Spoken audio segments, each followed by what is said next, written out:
Hello dear students, welcome to Edurudram success class education. BCA first year के जो student हैं जो इस बार सेकंड सेमेस्टर में आए हैं, उनके लिए देखिए आपको सब्जेक्ट का पता चल गया होगा कि आपके कौन कौन से सब्जेक्ट इस बार चलेंगे। उन्हीं में से एक आपका सब्जेक्ट है डिस्क्रीट मैथमेटिक्स। इस बार आप दो मैथमेटिक्स पढ़ने वाले हैं, एक मैथमेटिक्स फाउंडेशन और एक डिस्क्रीट मैथमेटिक्स। दोनों ही सब्जेक्ट मैं आपको पढ़ाने वाला हूँ। और डिस्क्रीट मैथमेटिक्स की अगर बात करूं तो देखिए वैसे तो बिल्कुल इजी सब्जेक्ट है, टफ नहीं है, लेकिन कॉन्सेप्चुअल सब्जेक्ट है।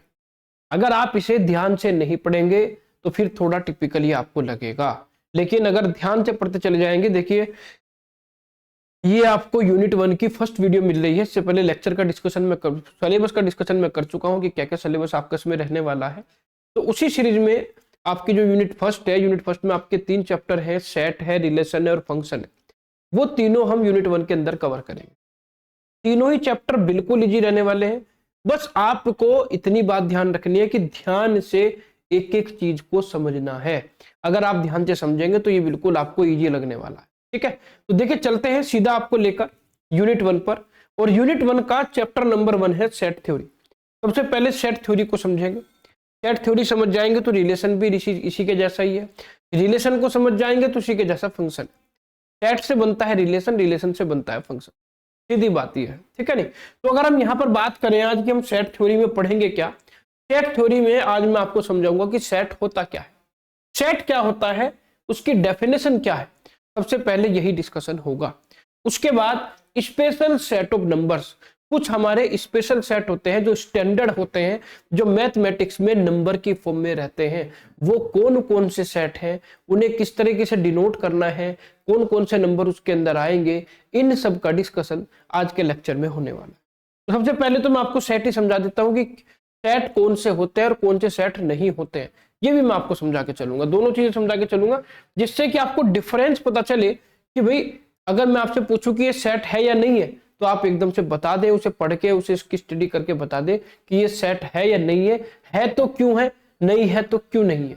ये भी आपको मैं अच्छी तरह समझा के चलूं। तो यहां पर देखिए बिल्कुल ये मत सोचेगा कि हमारे पास इंटर में मैथमेटिक्स नहीं था, हम इस सब्जेक्ट को कैसे कवर करेंगे, हमारी बैक लग जाएगी, हम फेल हो जाएंगे। ये निगेटिविटी छोड़ दो, इस निगेटिविटी को एक साइड में रख दो, ठीक है नहीं। ये मान के चलो कि मैं यहां से आपको 0 लेवल से पढ़ाने वाला हूं। अगर आप अब तक मैथमेटिक्स के बारे में कुछ भी नहीं जानते तब भी आप इसे आसानी से कवर कर लेंगे। उसी को बेस लेकर, उसी को हम बिल्कुल बेस लेवल मान के यहाँ पर आपको स्टडी इसकी कराएंगे। सबसे पहले अगर मैं बात करूं देखिए सेट की, कि सेट क्या होता है। सेट की अगर बात करें तो सेट को जो डेवलप किया था एक हमारे जर्मन मैथमेटिशियन थे जॉर्ज कैंटर। इन्होंने सेट थ्योरी को डेवलप किया था। जर्मन मैथमेटिशियन थे जॉर्ज कैंटर, कभी कभी 2 नंबर में पूछ भी लेता है, ठीक है नहीं। तो ये आपको ध्यान रखना है कि जो सेट थ्योरी को डेवलप किया था वो जर्मन मैथमेटिशियन जॉर्ज कैंटर ने डेवलप किया था। क्लियर होगी बात, इसके अंदर और कुछ ज्यादा ध्यान नहीं रखना। उसके बाद सेट की डेफिनेशन क्या है।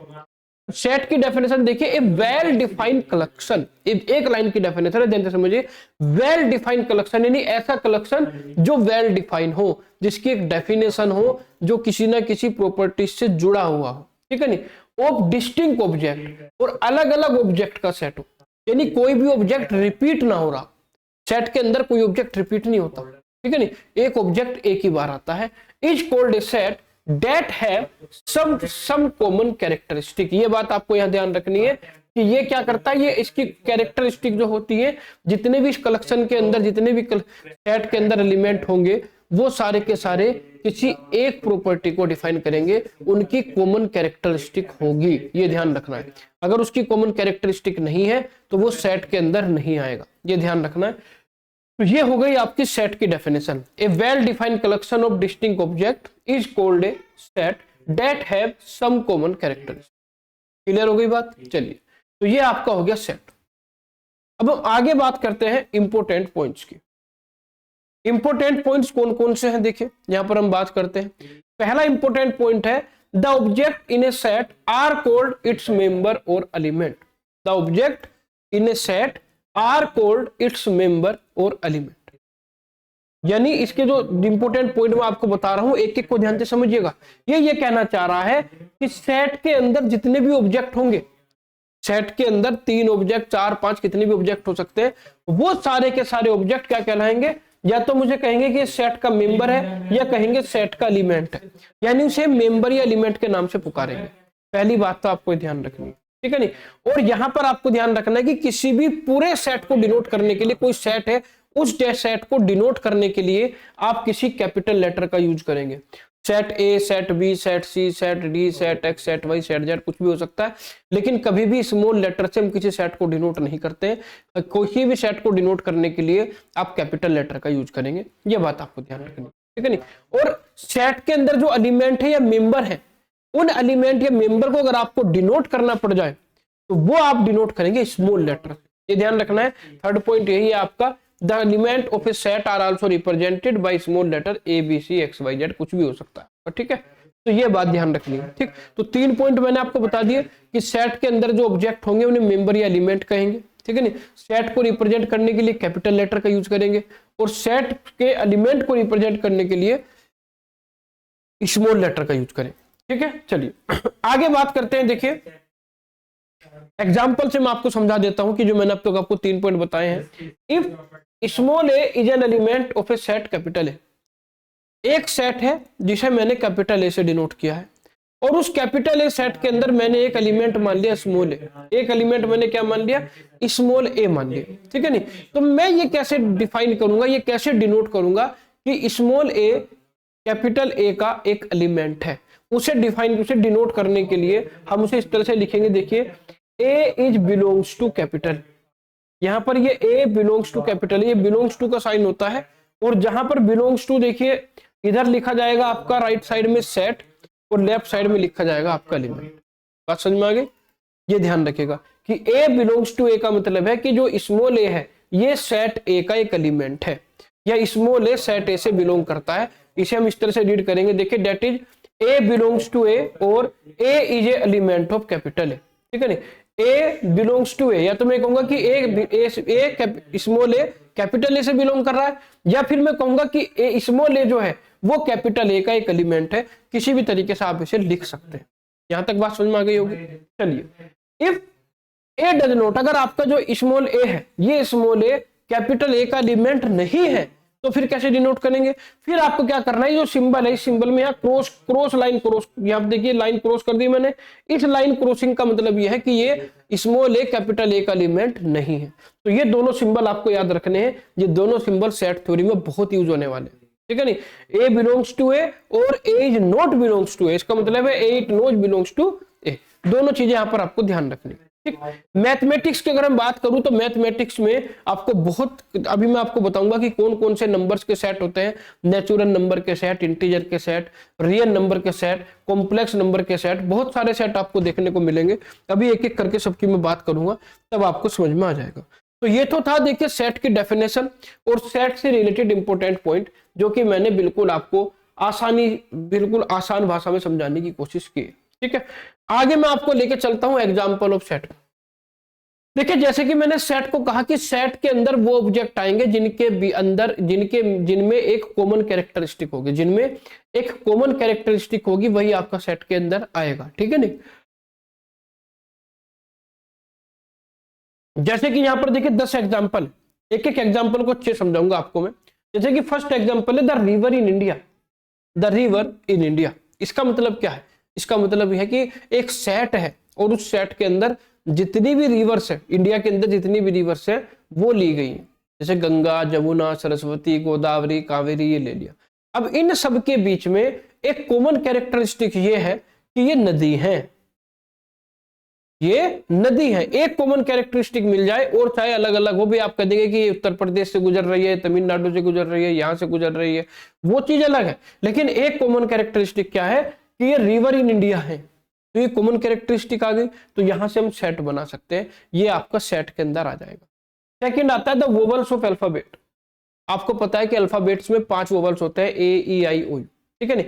तो मैंने अगर ए ई आई ओ यू का एक सेट बनाया तो आप क्या कह देंगे? आप कहेंगे कि इनमें से जितने भी आपके ऑब्जेक्ट है ये सब अल्फाबेट्स के वोवल्स है, यानी उन 5 के अंदर एक कॉमन कैरेक्टरिस्टिक्स है, ठीक है नहीं। तो वही हमें चाहिए, यानी वो आपका क्या बनाएगा, वो आपका सेट बना सकता है। ए बटालियन ऑफ सोल्जर, सोल्जर की एक बटालियन है, तो उन सभी बटालियन में कॉमन क्या है? कॉमन ये है कि वो सोल्जर है, वो क्या है, सोल्जर है, ये उसकी कॉमन कैरेक्टरिस्टिक है, तो ये भी सेट के अंदर आ जाएगा। The collection of all even member less than 8 is the set containing the number 2 4 6। एक सेट मैंने लिया है, यहां पर एक कलेक्शन एक्स, किसका कलेक्शन है, इवन नंबर लेस देन 8। आप जानते हैं इवन नंबर क्या होते हैं, जो 2 से डिवाइड हो जाए, जैसे 2 4 6 8 10 12, ये सब आपके क्या होते हैं, इवन नंबर होते हैं। तो 8 से लेस देन, 8 से कम इवन नंबर क्या होंगे, 8 से कम इवन नंबर होगा 2 4 और 6, ठीक है नहीं। तो यहां पर अगर मैं यहां पर लिख दूं कि 2 4 6 का एक सेट है, तो इसके अंदर कॉमन कैरेक्टरिस्टिक ये है कि ये 8 से लोअर देन क्या है, इवन नंबर है, लेस देन 8 है और इवन नंबर है, ये इसकी कॉमन कैरेक्टरिस्टिक आ गई, ठीक है नहीं। तो हर एक एलिमेंट उस कैरेक्टरिस्टिक को फॉलो करेगा, चाहे वो 2 हो, 2 भी 8 से लेस देन है, इवन नंबर है, 4 8 से लेस देन है, इवन नंबर है, 6 8 से लेस देन है, इवन नंबर है। तो ये तीनों की कैरेक्टरिस्टिक अगर सेम है तो वो सेट को बना सकते हैं, सेट उनसे हम डिफाइन कर सकते हैं। नेक्स्ट है देखिए, the solution of equation is that is 2 and 3। अगर आप इस इक्वेशन को सोल्व करेंगे तो इस इक्वेशन को सोल्व करने के बाद x की आपको 2 वैल्यू मिलेंगी, एक मिलेगी 2, एक मिलेगी 3, ठीक है नहीं। तो यहां पर मैं कह सकता हूं कि जो 2 और 3 है वो इस इक्वेशन का सॉल्यूशन है, यानी 2b और 3b दोनों में कॉमन प्रॉपर्टी है, 2b इस इक्वेशन का सॉल्यूशन है, 3b इस इक्वेशन का सॉल्यूशन है। तो मैं यहां आसानी से क्या कह सकता हूं, आसानी से ये कह सकता हूं कि ये क्या है, ये आपका सेट को रिप्रेजेंट कर सकते हैं। क्लियर हो गई बात। चलिए, एक कलेक्शन ऑफ बुक्स, देखिए बुक्स है आपकी, चाहे वो कैसी भी बुक हो, हिंदी की हो, मैथ की हो, चाहे आपकी कॉमिक्स हो, कैसी भी बुक हो, आप उसमें उसके अंदर एक कॉमन प्रॉपर्टी है कि ये बुक है, ठीक है नहीं, इतना ही सफिशिएंट है, तो आप एक बुक का सेट बना सकते हैं। एक ग्रुप ऑफ चिल्ड्रन, एक बच्चों का एक समूह है, बच्चों का एक ग्रुप है, आप कह देंगे कि जितने भी ग्रुप के अंदर है वो सब बच्चे हैं, तो वे बच्चे हैं, वे चिल्ड्रन है, इसकी कॉमन कैरेक्टरिस्टिक है। Collection of all state in the Indian union, Indian union Bharat में जितने भी स्टेट है उन सभी स्टेट का आप सेट बना सकते हैं, तो आप उसके अंदर कॉमन कैरेक्टरिस्टिक क्या आ जाएगी कि ये इंडिया का स्टेट है, वो भी कॉमन कैरेक्टरिस्टिक हो जाएगी। इसी तरीके से collection of post president, post president का मतलब जो अब तक प्रेसिडेंट रह चुके हैं उनका मैंने एक सेट बनाया, मैंने 3-4 नाम लिख दिए, जैसे कि doctor APJ Abdul Kalam, doctor Rajendra Prasad, इस तरह से मैंने और नाम लिखे हैं यहाँ पर। तो आप क्या कहेंगे, या प्रणब मुखर्जी, तो आप कहेंगे कि ये पोस्ट प्रेसिडेंट है इंडिया के।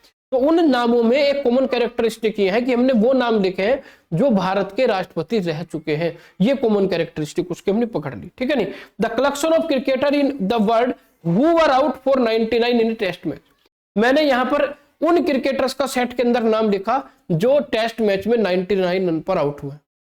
तो ये तो उनकी कॉमन कैरेक्टरिस्टिक ये तो है कि वो टेस्ट क्रिकेटर है, लेकिन उनकी बेसिक जो कैरेक्टरिस्टिक इसने दी है, ये दी है कि ये वो टेस्ट क्रिकेटर है जो 99 रन पर आउट हुए हैं। तो ये इसकी कॉमन कैरेक्टरिस्टिक आ गई। उस स्टेट में केवल वही नाम आएंगे जो टेस्ट क्रिकेट में 99 रन पर आउट हुए होंगे। अगर कोई दूसरा खिलाड़ी जो टेस्ट क्रिकेट तो खेलता है लेकिन 99 रन पर आउट नहीं हुआ है, वो सेट के अंदर नहीं आएगा, ठीक है। तो ये आपके होते हैं एग्जाम्पल ऑफ सेट। अब आता है देखिए example of collect which is not a set, यानी एक ऐसा कलेक्शन जो कलेक्शन तो है लेकिन सेट नहीं है, जो कलेक्शन तो है लेकिन सेट नहीं, ठीक है नहीं। वो सेट क्यों नहीं है ये समझिएगा। जैसे कि फर्स्ट एग्जांपल है the collection of a good cricket player of India is not a set. अगर मैं यहां पर एक सेट बनाऊं कि भाई मैंने बनाया राहुल द्रविड़, सौरभ गांगुली, वीरेंद्र सहवाग, सचिन तेंदुलकर, MS धोनी, मैंने एक सेट बनाया, ठीक है नहीं, और मैंने कहा कि इनकी कैरेक्टरिस्टिक है कि गुड क्रिकेट प्लेयर। तो गुड क्रिकेट प्लेयर आपने किस बेस पर माना? गुड क्रिकेट प्लेयर हो सकता है कि भाई जैसे कि मैंने कहा कि ये वो टेस्ट क्रिकेट प्लेयर है जो 99 रन पर आउट हुए, तो ये तो फिक्स है, इसमें कोई चेंज नहीं कर सकता। हर व्यक्ति उस बात का समर्थन करेगा कि हाँ ये वही प्लेयर है। लेकिन मेरे हिसाब से हो सकता है कि उनमें से एक प्लेयर गुड क्रिकेटर ना हो या आपके हिसाब से ना हो। तो ये एक कॉमन कैरेक्टरिस्टिक नहीं है, क्योंकि ये characteristic person to person vary करेगी। और कॉमन कैरेक्टरिस्टिक ऐसी कैरेक्टरिस्टिक होती है जो यूनिवर्सल ट्रूथ होती है। यूनिवर्सल ट्रूथ को ही कॉमन कैरेक्टरिस्टिक कहा जाता है, ये ध्यान रखेगा। तो मैं यहाँ सीधा सीधा कह सकता हूँ कि ये जो कलेक्शन है गुड क्रिकेट प्लेयर का, ये सेट नहीं होगा, क्योंकि इसकी जो कैरेक्टरिस्टिक है वो यूनिवर्सल ट्रूथ नहीं है, ये है, ठीक है नहीं। तो इस तरह के जो सेट होंगे जिनमें आपकी जो कैरेक्टरिस्टिक आएगी वो पर्सन टू पर्सन वेरी करेगी, वो सेट नहीं होगा। जैसे मैंने कहा the collection of a good teacher in A school is not a set since the term good teacher is not a well defined but the collection of all teacher in school is a set, ठीक है नहीं। अगर मैं ये कहूं कि भाई मैंने यहाँ पर टीचर का नाम लिखा कि आपके स्कूल में जो भी टीचर है मैंने नाम लिखा, हम कह देंगे कि भाई ये इस स्कूल के टीचर है। तो वो तो सेट हो सकता है कि हाँ भी टीचर है, हर व्यक्ति कहेगा कि हाँ भाई ये इस स्कूल का टीचर है, हमें पता है। लेकिन अगर मैं कहूं कि ये इस स्कूल के गुड टीचर हैं, तो वो पर्सन टू पर्सन वेरी करेगा। एक बच्चे के लिए आप ही जिस क्लास में बैठते हैं, आपके लिए कोई टीचर गुड होगा, कोई नहीं होगा। हर स्टूडेंट के लिए, हर पेरेंट्स गार्जियन के लिए हर टीचर की क्वालिटी अलग अलग हो जाती है, कोई गुड होगा, कोई नहीं होगा। तो वो कैरेक्टरिस्टिक, अगर मैं गुड टीचर की कैरेक्टरिस्टिक को लेकर चलूंगा, तो ये आपकी पर्सन टू पर्सन वेरी करेगी, तो ये आपका सेट को डिफाइन नहीं करेगी। ठीक है, नेक्स्ट आता था collection of good movie. Good movie क्या होती है भाई एक मूवी मुझे अच्छी लगी, शायद आपको ना अच्छी लगे, तो गुड मूवी भी क्या है, ये भी कॉमन कैरेक्टरिस्टिक नहीं है। बेस्ट 3 सॉन्ग ऑफ 2018, भी 2018 के 3 best song person to person vary करेंगे, या जितने भी रिव्यूअर जो होते हैं, जो बताते हैं कि भाई 2008 के सबसे बेस्ट सॉन्ग कौन से हैं, वो सब अलग अलग बताते हैं, तो ये कॉमन कैरेक्टरिस्टिक नहीं है। 5 बेस्ट प्लेयर ऑफ फुटबॉल, ये भी कोई कॉमन कैरेक्टरिस्टिक नहीं है। हाँ, अगर आप इसमें ये लगा दें कि 5 बेस्ट प्लेयर ऑफ फुटबॉल और ऐसे बेस्ट प्लेयर जिन्होंने कम से कम 100 गोल दागे हो, ठीक है नहीं, तो वो कॉमन कैरेक्टरिस्टिक जो हो जाएगी उसकी, कि भाई ये वो प्लेयर है जिन्होंने कम से कम 100 गोल दागे, ठीक है नहीं, उन्हें ले सकते हैं। लेकिन बेस्ट प्लेयर आपका कोई भी यहां पर आपका कॉमन कैरेक्टरिस्टिक को डिफाइन नहीं करेगा। और ए सेट ऑफ लार्ज नंबर, देखिए लार्ज नंबर क्या होते हैं भाई, एक बंदे के लिए 100 भी लार्ज है, एक के लिए 1000 भी लार्ज नहीं है, तो लार्ज नंबर की कोई डेफिनेशन थोड़ी होती है, या लार्ज नंबर की कोई कॉमन कैरेक्टरिस्टिक नहीं होती। तो ऐसे सेट जिनमें कॉमन कैरेक्टरिस्टिक नहीं होगी, या वो सभी के लिए यूनिवर्सल नहीं होगी, हर पर्सन के लिए वेरी करेगी, तो वो आपका सेट नहीं होगा। ये कुछ एग्जांपल मैंने इसीलिए लिए थे ताकि आपको डिफरेंस पता चल जाए कि सेट होने और ना होने में क्या डिफरेंस होता है। ठीक है, चलिए अब मैं यहाँ पर देखिए कुछ डायग्राम आपको दिखाऊंगा। जैसे कि यहाँ पर ये है द कलेक्शन ऑफ फ्रूट। यहाँ पर देखिए इसके अंदर जितने भी आपके आइटम है, जितने भी यहाँ पर मेंबर्स है, वो सब फ्रूट है। आप कह देंगे कि भाई ये कलेक्शन ऑफ फ्रूट है, ये इसमें आप किसी को भी दिखा लीजिए भाई फ्रूट है तो फ्रूट ही है, सब फ्रूट ही कहेंगे। यहाँ पर देखिए ये भी कलेक्शन ऑफ फ्रूट है आपका, ठीक है नहीं। तो इसमें ऐसा नहीं है कि भाई इसमें कोई फ्रूट नहीं है, किसी को भी पूछेंगे, किसी से भी आप पूछ लेंगे, वो यही कहेगा कि ये भी कलेक्शन ऑफ फ्रूट है, ये यूनिवर्सल ट्रूथ है, ठीक है नहीं। ये कलेक्शन ऑफ चॉकलेट, ये भी चॉकलेट है, सभी कह देंगे कि हाँ भाई कलेक्शन ऑफ चॉकलेट है, ठीक है। नेक्स्ट आपका आता है कलेक्शन ऑफ ग्लास। ये आपका आ गया, देखिए यहाँ पर ग्लास है, ये कलेक्शन ऑफ ग्लास आ गया आपका, ठीक है नहीं। ये आपके क्या है, ये सारे के सारे ग्लास है, कुछ में ये नहीं कह सकते कि चम्मच है, कटोरी है, प्लेट है, ग्लास तो ग्लास ही है, ठीक है नहीं। तो ये आपकी कॉमन कैरेक्टरिस्टिक इसके अंदर क्या है कि ये ग्लास है। कलेक्शन ऑफ बैंगल्स है, सारे के सारे बैंगल्स है, कोई भी कह देगा कि हाँ बैंगल्स है, ठीक है नहीं। तो इस तरीके से ऐसी जिनके अंदर कॉमन कैरेक्टरिस्टिक होगी और वो common characteristic person to person vary नहीं करेगी, वही सेट होगी। तो ये तो मैंने अब तक देखिए आपको सेट समझाया कि सेट होता क्या है। अब हम बात करेंगे कि मैथमेटिक्स में ऐसे कौन कौन से नंबर्स हैं, या ऐसे कौन कौन से नंबर्स के स्पेशल सेट है, उन्हें एक एक करके डिफाइन करेंगे। तो सबसे पहले आपका आता है स्पेशल सेट ऑफ नंबर में सेट ऑफ नेचुरल नंबर। देखिए सेट ऑफ नेचुरल नंबर को कैपिटल एन से डिनोट करते हैं। नेचुरल किससे बन रहा है, एन से स्टार्ट हो रहा है, तो यहां पर हमने नेचुरल नंबर के सेट को कैपिटल एन से डिनोट किया। आप जानते हैं कि सेट को डिनोट करने के लिए हम हमेशा एक कैपिटल लेटर का यूज करते हैं। तो यहां पर सबसे पहली बात आपको यही ध्यान रखनी है, क्योंकि कहीं कहीं पर आपको कैपिटल एन लिख देगा, उसे डिफाइन नहीं करेगा। तो ये स्टैंडर्ड है कि नेचुरल नंबर के सेट को कैपिटल एन से डिनोट किया जाता है, ठीक है। चलिए, और यहां पर आप देखिए सेट ऑफ नेचुरल नंबर, जैसे कि यह है आपका एन, और नेचुरल नंबर में कौन कौन से नंबर आएंगे।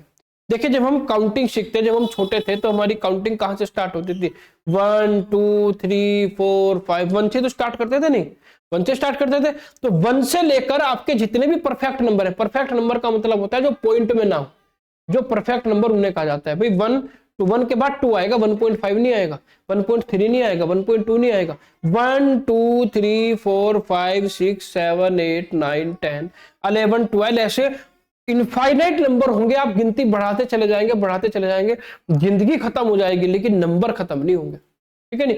तो ये नंबर जो 1 से स्टार्ट होकर आगे परफेक्टली चलते चले जाते हैं, ये सेट आपका नेचुरल नंबर का सेट कहलाता है। तो देखिए यहां पर आपको जो सिंबल होगा नेचुरल नंबर के सेट को रिप्रेजेंट करने का, वो कैपिटल एन होगा।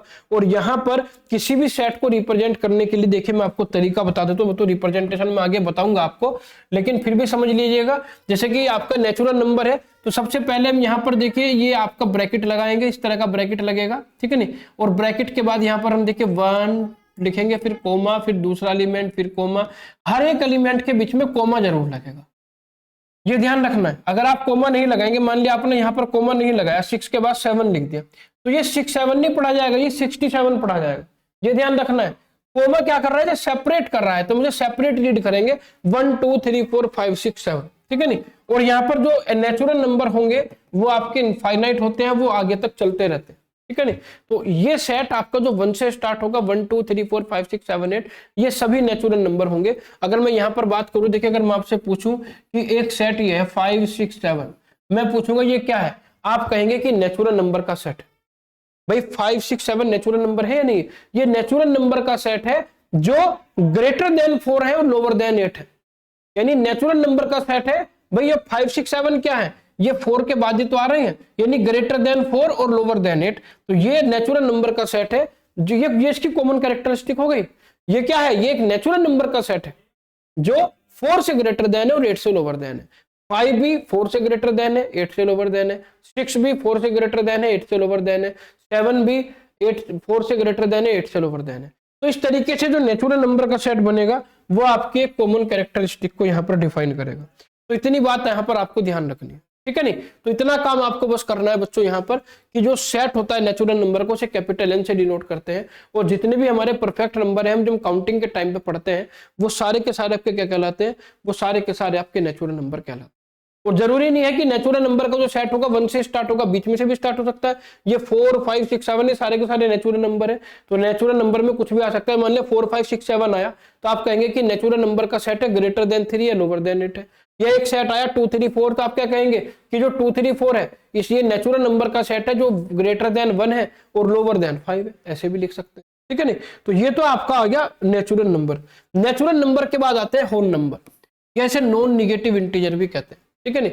वैसे तो आप इसे होल नंबर के नाम से जाने, ये आप यहाँ से हटा दें क्योंकि इंटीजर आप आगे भी पढ़ेंगे, फिर उसमें आप कंफ्यूज हो जाएंगे, ठीक है। अभी आप यही पढ़ें कि सेट ऑफ होल नंबर। देखिए होल नंबर का सेट क्या होता है। अभी अभी आपने नेचुरल नंबर पढ़ा। नेचुरल नंबर में मैंने बताया था कि हमारी काउंटिंग 1 से स्टार्ट होती है, लेकिन होल नंबर की जो काउंटिंग होगी वो 0 से स्टार्ट होगी। अगर मैं नेचुरल नंबर में 0 से स्टार्ट कर दूं, एक 0 और ऐड कर दूं, 1 से पहले 0 लिख दूं, तो वो आपका क्या बन जाएगा, वो होल नंबर का सेट बन जाएगा, ठीक है नहीं। और होल नंबर देखिए, होल नंबर किससे स्टार्ट हो रहा है, कैपिटल W से स्टार्ट हो रहा है। तो यहां पर होल नंबर को डिनोट करने के लिए हम कैपिटल W का यूज करते हैं। किसका यूज करते हैं, कैपिटल W का। और यहां पर आप देख सकते हैं, देखिए आपका नेचुरल नंबर का सेट था 1 2 3 4 5 6 एंड सो ऑन, लेकिन यहां पर 0 और आ गया। तो नेचुरल नंबर के सेट में अगर मैं स्टार्टिंग में 0 और ऐड कर दूं, तो वो आपका क्या बन जाएगा, वो आपका होल नंबर का सेट बन जाएगा, ठीक है नहीं। तो ये काम आपको यहां पर करना है, ठीक है। चलिए आगे चलते हैं, आगे मैं लेके चलता हूं आपका यहां पर सेट ऑफ इंटीजर पर। Set of integer, set of integer को आप ध्यान से समझिएगा कि सेट ऑफ इंटीजर होता क्या। सेट ऑफ इंटीजर में अभी देखिए, जैसे कि मैं आपको बताऊं, अभी अभी हमने क्या किया, अभी अभी हमने सिर्फ ये बात की, देखिए ये वाला, ठीक है। यहां से हमने बात की थी 1 2 3 4 5 6, ये नेचुरल नंबर था, ये नेचुरल नंबर था। इन नेचुरल नंबर को पॉजिटिव इंटीजर भी कहा जाता है। क्या कहा जाता है, पॉजिटिव इंटीजर। फिर मैंने 0 लिया, 0 पर मैंने बताया कि अगर मैं 0 को ऐड कर दूंगा तो होल नंबर का सेट बन जाएगा, ठीक है नहीं। और 0 से इधर अगर मैं चलूंगा, 0 से इधर लेफ्ट डायरेक्शन में चलूंगा, तो जैसे 0 से राइट में आ रहा है 1 2 3 4 5, ऐसे 0 से लेफ्ट में आएगा 1 2 3 4 5, ऐसे ही आएगा बिल्कुल सेम। लेकिन डिफरेंस क्या आ जाएगा कि राइट 0 से राइट में चलेंगे तो प्लस के नंबर आएंगे, 0 से लेफ्ट में चलेंगे तो माइनस के नंबर आएंगे। 0 1 2 3 4 5 6 ऐसे आएगा, इधर आएगा 0 -1 -2 -3 -4 -5 -6, ये आपका इस तरीके से आएगा। तो ध्यान रखिएगा, ये जो पूरा नंबर है कि भाई 0 1 2 3 4 5 ये तो होल नंबर है, लेकिन इसके साथ साथ अगर निगेटिव नंबर को भी मैं ले रहा हूं तो ये पूरा का पूरा सेट बन जाएगा आपका इंटीजर का। इंटीजर के सेट में नेचुरल नंबर भी आएंगे, होल नंबर भी आएंगे और निगेटिव इंटीजर भी आएंगे। जो ये जिनमें निगेटिव साइन होगा इन्हें निगेटिव इंटीजर कहा जाएगा, जिनमें पॉजिटिव साइन होगा, जिनमें साइन नहीं होगा, क्योंकि जहां पर साइन नहीं होता वहां पर ऑटोमेटिकली पॉजिटिव साइन होता है, इसे पॉजिटिव इंटीजर कहा जाएगा। और जो 0 होता है, 0 आपका होता है नाइदर पॉजिटिव नॉर निगेटिव। 0 ना तो पॉजिटिव है ना निगेटिव, क्योंकि 0 क्या, अगर आप माइनस लगा देंगे तब भी 0 ही रहेगा, प्लस लगा देंगे तब भी 0 आएगा। तो 0 को आप क्या कहते हैं, neither 0 is neither positive nor negative. ध्यान रखेंगे बात। तो यहां पर जो आपका इंटीजर का सेट होता है, देखिए इंटीजर आपका आई से स्टार्ट होता है, तो इंटीजर के सेट को जनरली कैपिटल आई से डिनोट करते हैं, लेकिन कहीं कहीं इसे जेड से भी डिनोट किया जाता है। तो ध्यान रखिएगा, अगर आपको आई और जेड सिंबल दिख रहा है तो आई और जेड किसे डिनोट कर रहा है, ये इंटीजर के सेट को डिनोट कर रहा है। और इंटीजर के सेट में जीरो से राइट के प्लस के नंबर आएंगे, जीरो से लेफ्ट में माइनस के नंबर आएंगे। जैसे कि यहां पर आप देख रहे होंगे -3, -2, -1, 0, 1, 2, 3, ये आपका इंटीजर का सेट है, ठीक है नहीं। इसमें 3 से इधर क्या होगा, 3, 4, 5, 6 ऐसे बढ़ती चली जाएगी, और लेफ्ट में -3, -4, -5, -6 ऐसे बढ़ते चले जाएंगे, ठीक है नहीं। तो इसमें भी नंबर इधर उधर बिल्कुल लिमिटेशन नहीं होती, इन्फिनिटी तक जाते हैं। तो ये आपका रहेगा सेट ऑफ इंटीजर, और ये आपके पॉजिटिव इंटीजर है, ये आपके निगेटिव इंटीजर है। आप इनसे अलग अलग सेट ही बना सकते हैं। अगर मैं केवल पॉजिटिव नंबर लूं तो आप उसे, जैसे नेचुरल नंबर का सेट है तो नेचुरल नंबर के सेट को आप पॉजिटिव इंटीजर का सेट भी कह सकते हैं। या अगर मैं यहां पर केवल निगेटिव नंबर लूं तो ये निगेटिव नंबर का सेट निगेटिव इंटीजर का सेट भी कहलाता है, ठीक है नहीं, ये ध्यान रखिएगा। अब हम बात करते हैं, देखिए अगर मैं यहां से जो इंटीजर का सेट है इसमें से केवल मैं इवन नंबर उठा लूं, इवन नंबर आप जानते हैं जो 2 से डिवाइड हो जाए, 2 से क्या क्या डिवाइड हो जाएगा, जो पूरा डिवाइड, 2 से डिवाइड होने का मतलब जो परफेक्ट नंबर आपको मिले। जैसे कि आप यहां पर 2 को 2 से डिवाइड करेंगे तो 1 मिलेगा, 4 को डिवाइड करेंगे 2 मिलेगा, 6 को डिवाइड करेंगे 3 मिलेगा, लेकिन 1, 3, 5 को डिवाइड करेंगे तो पॉइंट में आएगा।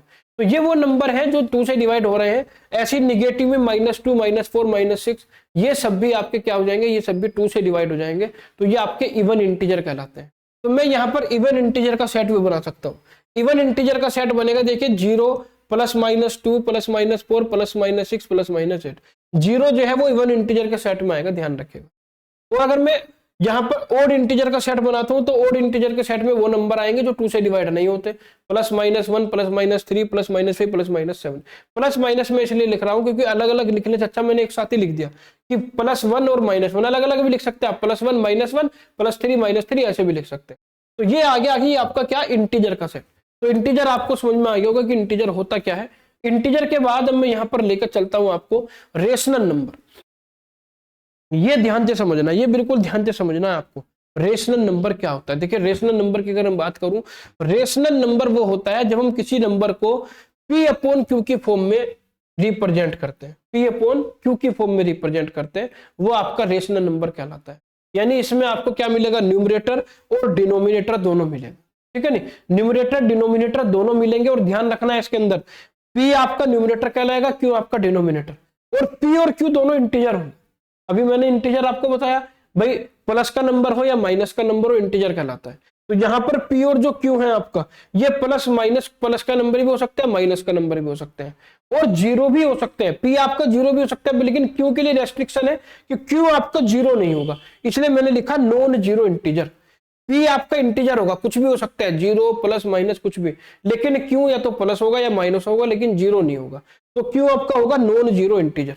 तो रेशनल नंबर आपको ध्यान रखना है कि रेशनल नंबर P/Q की फॉर्म में रिप्रेजेंट किया जाता है, जहां पर P आपका इंटीजर है और Q आपका नॉन जीरो इंटीजर है। क्योंकि अगर मैं यहां पर Q की वैल्यू जीरो पुट कर दूंगा तो ये वैल्यू आपकी इन्फिनिटी बन जाएगी, तो समस्या आएगी, ठीक है नहीं। चलिए अब आगे यहां पर बात करते हैं। देखिए आगे कुछ चीजें मैं आपको बता दूं यहां पर कि भाई एक तो यहां लिमिटेशन ये लगी कि यहां पर Q जीरो नहीं होगा। दूसरी बात यहां पर आपको ये भी ध्यान रखना है कि यहां से जो हम आपके P/Q की फॉर्म में लिखते हैं, जैसे कि ये 6 है, मैं कह रहा हूं कि 6 भी रेशनल नंबर है। आप कहेंगे सर इसके अपोन में तो कुछ है ही नहीं। देखो जिसके अपोन में कुछ नहीं होता उसके अपोन में होता है 1, जिसके अपोन में कुछ नहीं होता उसके अपोन में क्या होता है, 1 होता है। तो -2 को मैं लिख सकता हूँ -2/1, 6 को लिख सकता हूँ 6/1, 0 को लिख सकता हूँ 0/1। यानी इसका मतलब ये हो गया कि जितने भी मैंने अब तक इंटीजर पढ़े हैं, जितने भी मैंने अब तक होल नंबर पढ़े हैं, जितने मैंने अब तक नेचुरल नंबर पढ़े हैं, उन सबके अपोन में अगर 1 लग जाएगा तो वो भी क्या हो जाएंगे, रेशनल नंबर हो जाएंगे। यानी रेशनल नंबर के अंदर, जैसे कि इंटीजर के अंदर नेचुरल नंबर भी आ रहे थे, होल नंबर भी आ रहे थे, सिमिलरली बिल्कुल वही कंडीशन आपकी रेशनल नंबर में लग रही है। रेशनल नंबर में देखो -2 इंटीजर हो गया, 6 आपका नेचुरल नंबर हो गया, 0 आपका होल नंबर हो गया। तो यहाँ पर तीनों सेट इसके अंदर आएंगे रेशनल नंबर के, हर एक नेचुरल नंबर, हर एक इंटीजर, हर एक आपका होल नंबर क्या होगा, रेशनल नंबर होगा। पहली बात तो ध्यान रखनी है। दूसरी बात, जैसे कि यहाँ पर ये लिखा है 7/9, 2/11 -1/5, 8/13, तो यहाँ पर आपको इतना ध्यान रखना है। देखिए मैं आपको थोड़ा सा एग्जांपल बता दूं, अगर मैं 7/9 की वैल्यू निकालूं तो 7/9 की वैल्यू देखिए क्या आएगी, 7/9 आपका आएगा 0.77777 ऐसा आएगा। अगर मैं 2/11 की वैल्यू निकालूं तो 2/11 आपका आएगा यहाँ से 0.181818 एंड सो, ठीक है नहीं। अगर मैं यहाँ से -1/5 निकालूं तो -1/5 की वैल्यू देखो क्या आएगी। ये मैं क्यों निकाल के दिखा रहा हूं आपको बताऊंगा अभी। -1/5 आपका आएगा 0.2, माइनस के 0.2, ठीक। और यहां से अगर 8/13 की वैल्यू कैलकुलेट करें तो 8/13 आपका यहां से आएगा 0.615384, 615,384 एंड सो ऑन, ठीक है। अब यहां से देखिए, यहां से मैं आपको ये कहना चाह रहा हूं कि यहां आपको जब आप डिवाइड कर रहे हैं, डिवाइड करने के बाद दो तरह के नंबर मिल रहे हैं। एक तो इस तरह का मिल रहा है कि माइनस के 0.2, यानी नंबर यहां पर खत्म हो गया पूरा पूरा। इसे कहते हैं क्या, इसे कहा जाता है टर्मिनेटिंग डेसिमल, कि यहां पर नंबर आपका बार बार आगे तक, जैसे यहां पर डैश डैश लगाइए, डैश डैश नहीं आ रहा है। जैसे कि अगर मैं 1 को 5 से भाग करूंगा तो क्या आएगा 0.5 आएगा, 2 को 4 से भाग करूंगा 0.5 आएगा, ठीक है नहीं। तो इस तरीके से ये ऐसे नंबर आते हैं जिनकी जो पॉइंट के बाद के जो नंबर होते हैं वो फिक्स रहते हैं, वो ऐसे नहीं कि डैश डैश करके आगे बढ़ते चले जाएंगे। तो पॉइंट के बाद अगर डेसिमल आपके फिक्स है उसे कहता है टर्मिनेटिंग डेसिमल, ठीक है नहीं, कि यहाँ पर डेसिमल आपके टर्मिनेट हो रहे हैं, आगे वो यानी है कि बढ़ते जा रहे हैं। तो या तो सेट ऑफ रेशनल नंबर में या तो आएगा टर्मिनेटिंग डेसिमल या फिर आपका आएगा रिपीटिंग डेसिमल। रिपीटिंग डेसिमल का मतलब जैसे यहां पर देख रहे होंगे आपका 7 बार बार रिपीट हो रहा है, यहां पर 1818 रिपीट हो रहा है, यहां पर 615384 615384 रिपीट हो रहा है नहीं हो रहा है। तो ऐसा नहीं है कि एक ही नंबर, यहां पर आपकी पूरे के पूरे 5-6 नंबर भी रिपीट हो सकते हैं, जैसे कि यहां पर ये रिपीट हो रहे हैं। तो अगर आपके यहां पर डेसिमल रिपीट हो रहे हैं उन्हें कहा जाएगा रिपीटिंग डेसिमल। तो ध्यान रखिएगा कि रेशनल नंबर के सेट में या तो टर्मिनेटिंग डेसिमल आएंगे या आपके रिपीटिंग डेसिमल आएंगे। अगर आपका जो डेसिमल है वो टर्मिनेटिंग और रिपीटिंग नहीं है तो वो रेशनल नंबर के अंदर नहीं आएगा।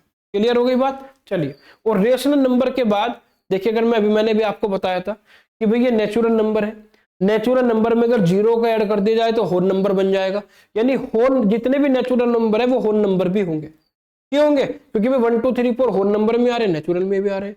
उसके बाद इंटीजर आता है, इंटीजर में होल नंबर नेचुरल सब आते हैं, जितने भी होल नंबर है जितने भी नेचुरल है वो सारे के सारे इंटीजर होते हैं, क्योंकि 0 1 2 3 4 ये होल नंबर में भी नेचुरल नंबर में भी है, इसमें निगेटिव नंबर और बढ़ गए बस, ठीक है नहीं। अगर मैं बात करूं रेशनल नंबर की, मैंने भी बताया था कि रेशनल नंबर में natural number, whole number, integer सभी आएंगे, और साथ ही साथ वो भी आएंगे ऐसे इंटीजर भी आएंगे जो आपके टर्मिनेटिंग हो और नॉन रिपीटिंग और रिपीटिंग हो, रिपीटिंग और टर्मिनेटिंग भी इसके अंदर आएंगे। तो ये मैंने चार्ट इसलिए बनाया था ताकि आपको अच्छी तरह समझ में आ जाए।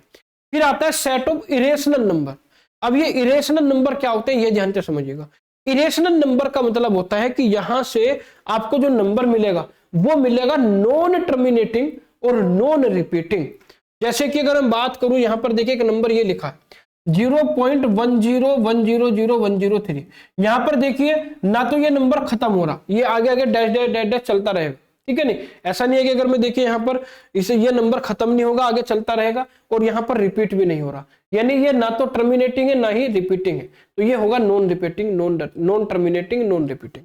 जैसे कि पाई की वैल्यू है, अगर आप कैलकुलेटर से पाई की वैल्यू निकालेंगे, पाई की वैल्यू होती है 3.141592654, और आगे कुछ ना कुछ डिजिट आती चली जाएगी। तो कैलकुलेटर 9-10 डिजिट दे रहा है, बड़े कैलकुलेटर से देखेंगे तो और सारी डिजिट आपको देखने को मिलेगी। तो इसका मतलब यहां से ना तो रिपीट हो रहा है और ना ही आपको यहां पर टर्मिनेटिंग डेसिमल मिल रहा है, तो ये भी इरेशनल नंबर होगा। इरेशनल नंबर भी होता P/Q की फॉर्म में ही है, होता P/Q की फॉर्म का ही होगा, लेकिन वहां से आपको जो नंबर मिलेगा वो नॉन रिपीटिंग और नॉन टर्मिनेटिंग मिलेगा।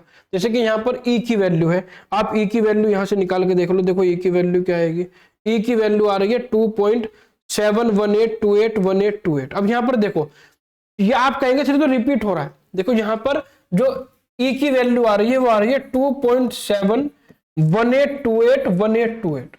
आप कहेंगे सर यहां से ये 1828 रिपीट हो रहा है, लेकिन वो 7 तो रिपीट नहीं हो रहा ना, सारे नंबर रिपीट होने चाहिए। तो अगर एक नंबर भी ऐसा छूट गया जो रिपीट नहीं हो रहा है, इसका मतलब क्या है, ये नॉन रिपीटिंग है आपका, ठीक है नहीं। इसी तरीके से अंडर रूट 2 है, अंडर रूट 2 की वैल्यू आप देख लो, अंडर रूट 2 की वैल्यू आपकी होगी, देखिए अंडर रूट 2 की वैल्यू आपकी होगी यहाँ पर 1.4142135562 और ये आगे एंड सोन और भी डिजिट इसके अंदर आती चली जाएंगी। अंडर रूट 3 की वैल्यू देख लो, अंडर रूट 3 भी आपका क्या होगा, अंडर रूट 3 आपका आएगा 1.7320508008 एंड ये भी आगे ऐसे चलता रहेगा। तो यहाँ भी आपको जितने भी मैंने इसके अंदर सेट के अंदर नंबर लिए हैं, यहाँ पर केवल वही नंबर आएंगे जो P अपॉन Q की फॉर्म के हों, ठीक है नहीं। साथ ही साथ भैया सारे इनके सबके अपॉन में आप 1 लगा दो तो P अपॉन Q की फॉर्म बन जाएगी, ठीक है नहीं। और साथ ही साथ आपको इतना भी ध्यान रखना है कि इसके अंदर ना तो नंबर डेसिमल रिपीट होंगे और ना ही वो टर्मिनेट होंगे, ठीक है नहीं। जैसे कि अगर मैं यहां से निकालूं एक नंबर,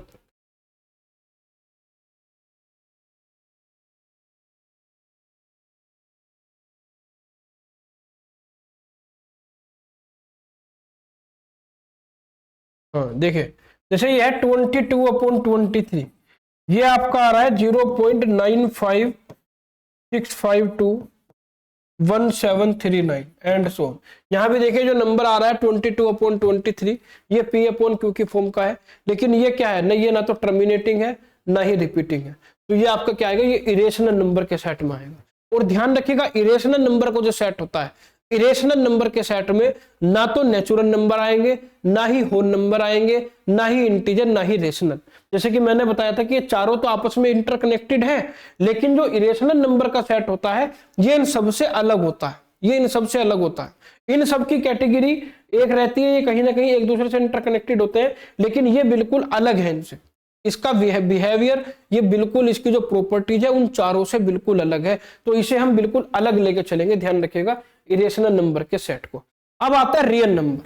देखिए रियल नंबर क्या होते हैं, रियल नंबर में आपके, मैंने भी आपको 5 तरह के सेट बताए, नेचुरल नंबर का सेट, और आपको बताया है कि मैंने होल नंबर का सेट, इंटीजर का सेट, रेशनल नंबर का सेट, इरेशनल नंबर का सेट। अगर मैं बात करूं, देखिए मैं ये जितने भी नंबर मैंने आपको यहां पर बताए, चारों नंबर, मैं इन चारों नंबर को नेचुरल, होल, इंटीजर, रेशनल को रेशनल नंबर से डिफाइन कर सकता हूं, क्योंकि इनके अंदर हर एक नंबर रेशनल है, चाहे वो नेचुरल हो, होल हो, इंटीजर हो। तो यानी यहां पर आपको मेनली 2 तरह के नंबर देखने को मिल रहे हैं, एक तो रेशनल जो ये चारों हैं, और एक इरेशनल। और यहां पर रेशनल और इरेशनल इन दोनों के कॉम्बिनेशन से जो सेट बनेगा वो रियल नंबर कहलाएगा, वो कहलाएगा रियल नंबर। रियल नंबर में रेशनल नंबर भी आ सकता है, इरेशनल नंबर भी आ सकता है। जब मैं रेशनल नंबर की बात कर रहा हूं तो रेशनल नंबर का मतलब क्या है कि वहां पर नेचुरल, होल, इंटीजर और रेशनल कुछ भी हो सकता है, ठीक है नहीं। तो देखिए रियल नंबर का एक डायग्राम आपको बना हुआ दिख रहा होगा, ये कैटेगरी अलग है, ये इरेशनल नंबर की कैटेगरी है। रियल नंबर के अंदर इरेशनल नंबर भी आ सकते हैं और रेशनल नंबर भी आ सकते हैं, और रेशनल में इंटीजर भी हो सकता है, होल भी हो सकता है, नेचुरल भी। तो कुल मिलाकर जो आपको देखिए यहां पर मैंने जैसे कि सेट बनाया है, ये 4 आपका क्या है, ये रेशनल नंबर है, -3 रेशनल नंबर है, इंटीजर भी आप -3 कह सकते हैं, 4 को आप होल नंबर भी कह सकते हैं, रेशनल भी कह सकते हैं, नेचुरल भी कह सकते हैं, इंटीजर भी कह सकते हैं। ये 7/9 आपका क्या है, 7/9 आपका रेशनल नंबर है, लेकिन √3 और पाई आपका इरेशनल नंबर है। तो रियल नंबर के सेट में आपको rational, irrational, natural, integer, whole number सब तरह के नंबर मिलने वाले हैं। देखिए यहां पर देखिए नेक्स्ट आता है कॉम्प्लेक्स नंबर। कॉम्प्लेक्स नंबर क्या होता है, कॉम्प्लेक्स नंबर को हम आयोटा की फॉर्म में लिखते हैं। आयोटा की फॉर्म का मतलब देखिए यहां पर जो आपके नंबर होंगे वो A+IB की फॉर्म के होंगे, A+IB की फॉर्म के, जहां पर I आपका क्या है, जहां पर I की वैल्यू है √-1। ध्यान रखिए क्या होगी, वेयर I = √-1, ठीक है नहीं।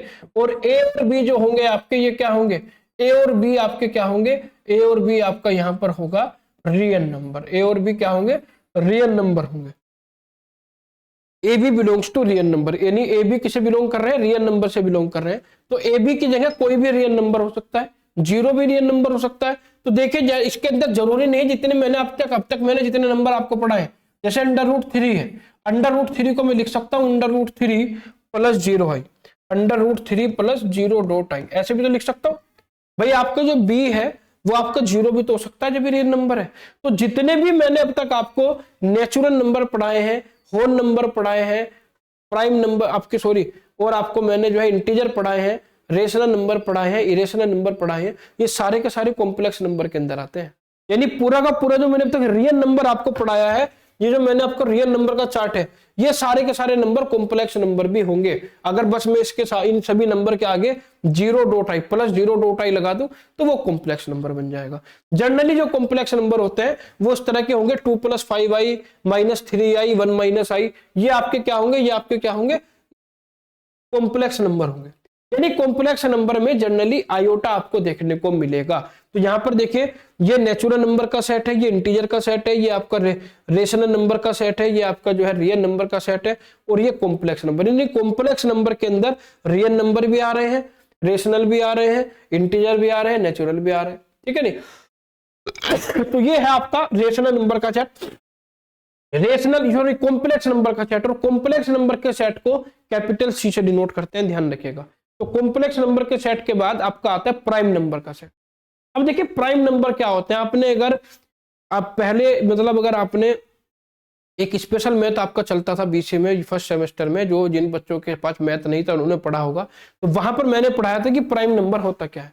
देखिए वो नंबर जो या तो खुद से डिवाइड हो या 1 से डिवाइड हो, उससे अलावा किसी तीसरे नंबर से परफेक्टली डिवाइड नहीं। डिवाइड होने का मतलब पॉइंट में आंसर नहीं आना चाहिए, परफेक्टली डिवाइड होने चाहिए। परफेक्टली का मतलब होता है कि पूरा पूरा आपको नेचुरल नंबर वहां से मिलना चाहिए, तो वो आपका प्राइम नंबर कहलाएगा।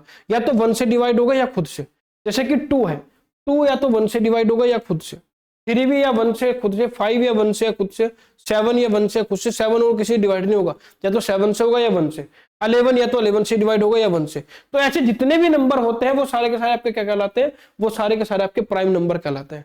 तो ऐसे नंबर जो या तो खुद से डिवाइड हो रहे हो या 1 से डिवाइड हो रहे हो, उनका जो सेट बनेगा वो प्राइम नंबर का सेट कहलाएगा। इनकी कॉमन कैरेक्टरिस्टिक ये होगी कि जितने भी इसके अंदर नंबर लिखे हुए हैं वो या तो सेल्फ डिवाइडेड होंगे या 1 से डिवाइडेड होंगे, ठीक है। तो ये होते हैं आपके प्राइम नंबर के सेट। फिर आता है कंपोजिट नंबर का सेट। कंपोजिट नंबर का सेट ऐसा जो प्राइम नंबर को अगर मैं छोड़ दूं, प्राइम नंबर को छोड़ दूं तो बाकी जो नंबर बचेंगे कंपोजिट बचेंगे। कंपोजिट नंबर का सेट 1 से भी डिवाइड होगा, खुद से भी डिवाइड होगा, और इन दोनों से अलावा किसी तीसरे नंबर से भी डिवाइड होगा। बात समझ में आ गई। जैसे कि 4 है, 4 आपका 1 से भी डिवाइड हो जाएगा, 4 से भी और 2 से भी डिवाइड हो जाएगा। तो 3 नंबर से डिवाइड हो रहा है। अगर कोई नंबर 3 नंबर से डिवाइड हो रहा है तो वो कंपोजिट नंबर है, सीधी सी डेफिनेशन है, ठीक है नहीं। तो a positive integer which is not prime, ये भी लिख सकते हैं कि जो नंबर प्राइम नहीं है वो आपका क्या कहलाएगा, कंपोजिट कहलाएगा, ठीक है, सॉरी कंपोजिट नंबर कहलाएगा। हाँ, तो ये आपका आ जाएगा कंपोजिट नंबर, ठीक है नहीं। तो कंपोजिट नंबर का सेट मैंने आपको बता दिया, और बस इतने ही सेट है इसके अंदर बच्चों। ये सारे के सारे मैथमेटिक्स के जो सेट है अच्छे से पढ़ लेना, क्योंकि ये आगे जाके कहीं भी यूज हो सकते हैं। तो आज के लिए प्यारे बच्चों इतना ही। जुड़े रहिए हमारे साथ, और बच्चों को भी जोड़िए, जो भी बीसीए कर रहे हैं उन्हें भी जोड़ने की कोशिश करें, क्योंकि सब ज्यादा से ज्यादा बच्चों तक ये बहुत ही कम फीस में हम आपको प्रोवाइड करा रहे हैं कंटेंट, हर एक बच्चे तक पहुंचे, हर एक बच्चा इसका लाभ उठा सके। इसी के साथ आज के लिए इतना ही, कल मिलते हैं नए लेक्चर के साथ। Thank you.